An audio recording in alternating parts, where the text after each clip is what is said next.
बताया जाता है कि कॉन्सर्ट से होटल पहुंचते ही उनकी तबीयत बिगड़ गई। वो चक्कर खाकर गिर पड़े। उन्हें तुरंत पास के निजी अस्पताल में ले जाया गया।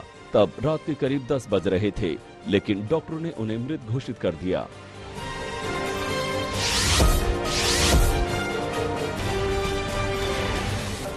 डॉक्टरों के मुताबिक मौत की वजह कार्डियक अरेस्ट हो सकती है। कोलकाता पुलिस के मुताबिक मौत की असली वजह का पता लगाने के लिए आज केके के शव का पोस्टमार्टम किया जाएगा।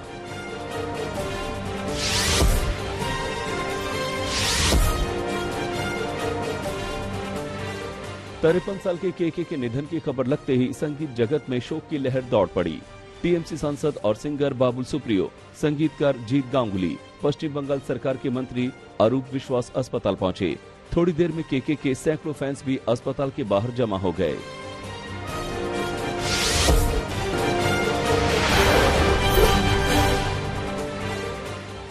पंजाबी सिंगर सिद्धू मूसेवाला हत्याकांड में दिल्ली पुलिस की स्पेशल सेल ने तिहाड़ जेल में बंद लॉरेंस बिश्नोई को 5 दिनों की रिमांड में लिया है।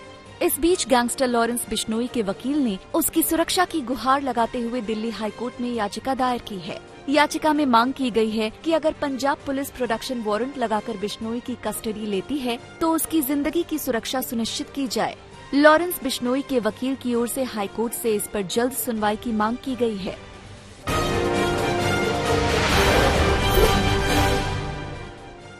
अयोध्या में बन रहे भव्य राम मंदिर में आज गर्भगृह के निर्माण का काम शुरू होगा। इस मौके पर मुख्यमंत्री योगी आदित्यनाथ, उप मुख्यमंत्री केशव प्रसाद मौर्य अयोध्या पहुंचेंगे। योगी आदित्यनाथ सुबह 9 बजे के करीब अयोध्या पहुंचेंगे और हनुमानगढ़ी में दर्शन पूजन करेंगे। 9:30 बजे के करीब योगी आदित्यनाथ राम जन्मभूमि परिसर जाएंगे।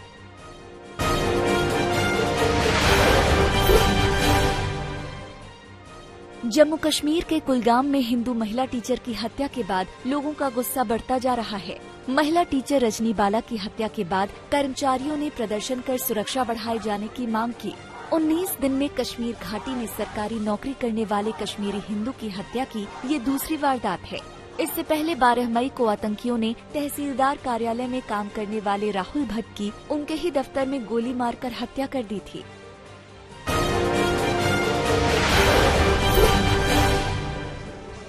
बीजेपी के शीर्ष नेतृत्व में पश्चिम बंगाल के पूर्व प्रदेश अध्यक्ष दिलीप घोष को बयानबाजी से बचने की नसीहत दी है।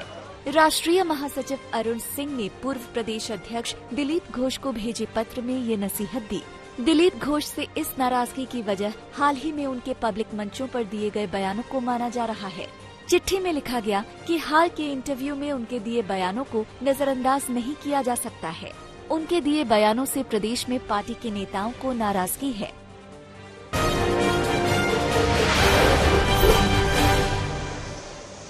वित्त वर्ष 2021-2022 की चौथी तिमाही में सरकार को जीडीपी के मोर्चे पर झटका लगा है। चौथी तिमाही में भारत की जीडीपी ग्रोथ रेट 4.1% रही। भारत सरकार के सांख्यिकी कार्यालय की ओर से जारी आंकड़ों के मुताबिक कमजोर मैन्युफैक्चरिंग आउटपुट के चलते चौथी तिमाही में विकास दर सुस्त रही, जिससे मार्च तिमाही में जीडीपी 4.1% दर्ज की गई है, जबकि वित्त वर्ष 2021-2022 के लिए जीडीपी ग्रोथ 8.7% दर्ज की गई।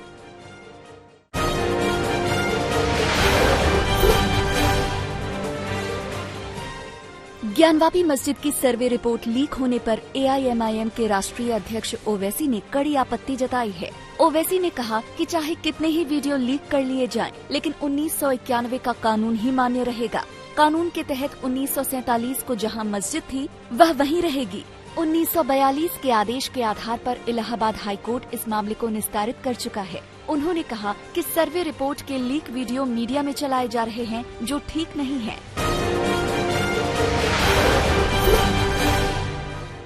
कोई वीडियो नहीं, वीडियो चाहे देखिए, वीडियो कुछ भी होगा।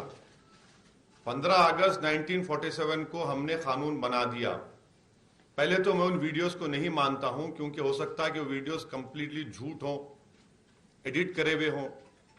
क्या कोर्ट ने उसको दिया?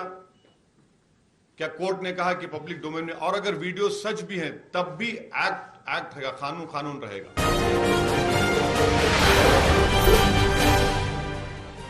वाराणसी के ज्ञानवापी मस्जिद के सर्वे की वीडियो रिपोर्ट लीक होने के बाद मामले की चारों वादी महिलाओं ने सीलबंद लिफाफे को कोर्ट में सरेंडर करने की कोशिश की, लेकिन जिला अदालत ने इससे इनकार कर दिया। कोर्ट ने ये भी कहा कि 4 जुलाई को वीडियो लीक होने के मामले की भी सुनवाई की जाएगी।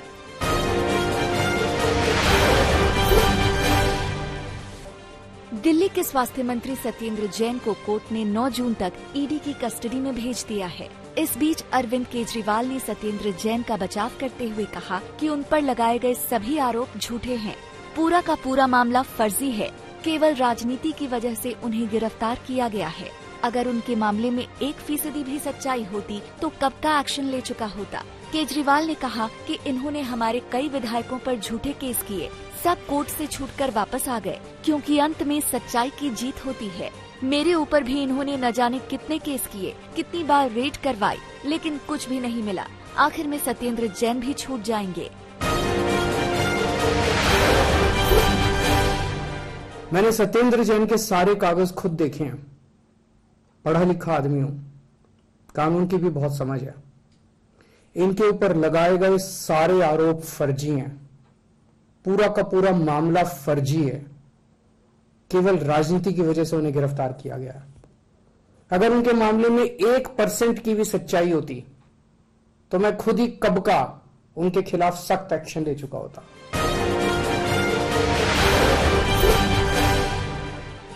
राज्यसभा के प्रत्याशियों को लेकर कांग्रेस में घमासान जारी है। अब ऑल इंडिया कांग्रेस कमेटी के सदस्य विश्व बंधु राय ने कांग्रेस अध्यक्ष सोनिया गांधी को पत्र लिखा है, जिसमें महाराष्ट्र के कोटे से इमरान प्रतापगढ़ी को राज्यसभा चुनाव के लिए भेजने पर कड़े शब्दों में नाराजगी जताई है।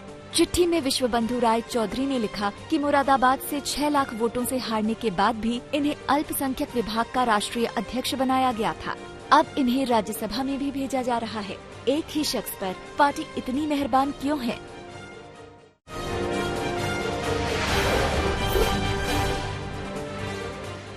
महाराष्ट्र के नासिक में हनुमान जी के नाम पर आज महाभारत हो गई। साधु संत हनुमान जी के जन्म स्थान पर शास्त्रार्थ कर रहे थे, पर शास्त्रार्थ में उनके संत स्वभाव के नहीं रौद्र रूप के दर्शन हुए। हालात ये हो गए कि पुलिस को बीच बचाव करना पड़ा। शास्त्रार्थ का आयोजन आध्यात्मिक गुरु किष्किंधा मठाधिपति स्वामी गोविंदानंद सरस्वती ने किया था।